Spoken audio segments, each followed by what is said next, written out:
This is a reading from The Imitation of Christ by Thomas à Kempis. Book 1, Counsels on the Spiritual Life. Chapter 1, On the Imitation of Christ. He who follows me shall not walk in darkness, says our Lord.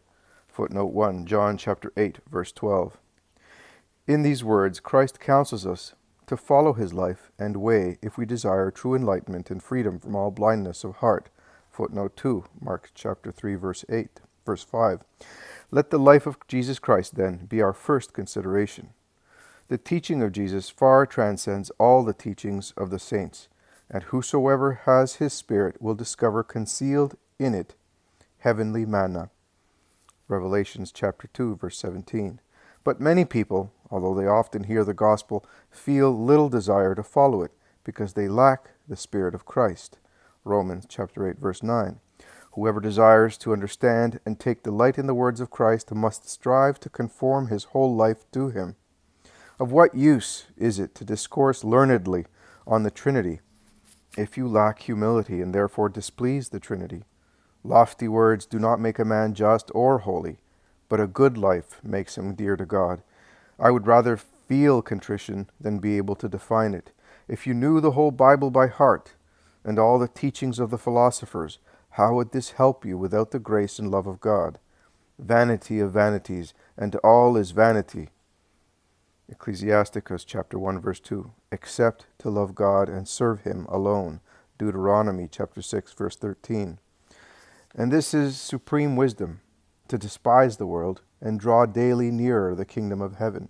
It is vanity to solicit honors or to raise oneself to high station. It is vanity to be a slave to bodily desires.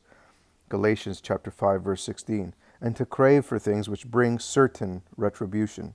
It is vanity to wish for long life if you care little for a good life. It is vanity to give thought only to this present life and to care nothing for the life to come. It is vanity to love things that so swiftly pass away and not to hasten onwards to that place where everlasting joy abides. Keep constantly in mind the saying, the eye is not satisfied with seeing, nor the ear filled with hearing. Ecclesiasticus chapter 1, verse 8. Strive to withdraw your heart from the love of visible things, and direct your affections to things invisible. For those who follow only their natural inclinations defile their conscience and lose the grace of God. Chapter 2. On personal humility. Everyone naturally desires knowledge. Footnote, Aristotle, Metaphysics, chapter 1, verse 1. But of what use is knowledge itself without the fear of God? A humble countryman who serves God is more pleasing to him than a conceited intellectual who knows the course of the stars, but neglects his own soul. Ecclesiasticus, chapter 19, verse 22. A man who truly knows himself realizes his own worthlessness and takes no pleasure in the praises of men. Did I possess all knowledge in the world, but had no love? 1 Corinthians chapter 13, verse 2, how would this help me before God, who will judge me by my deeds? Restrain an inordinate desire for knowledge, in which is found much anxiety and deception. Learned men always wish to appear so, and desire recognition of their wisdom. But there are many matters, knowledge of which brings little or no advantage to the soul.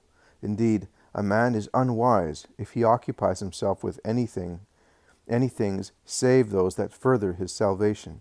A spate of words does nothing to satisfy the soul, but a good life refreshes the mind, and a clean conscience, 1 Timothy chapter 3, verse 9, brings great confidence in God. The more complete and excellent your knowledge, the more severe will be God's judgment on you, unless your life be the more holy. Therefore do not be conceited of any skill or knowledge you may possess, but respect the knowledge that is entrusted to you. If it seems to you that you know a great deal and have wide experience in many fields, yet remember that there are many matters of which you are ignorant. So do not be conceited. Romans chapter 11, verse 20.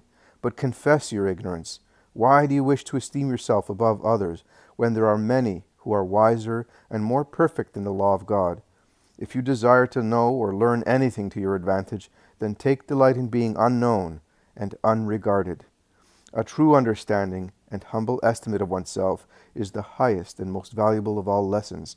To take no account of oneself, but always to think well and highly of others, is the highest wisdom and perfection. Should you see another person openly doing evil, or carrying out a wicked purpose, do not on that account consider yourself better than him, for you cannot tell how long you will remain in a state of grace. We are all frail. Consider none more frail than yourself.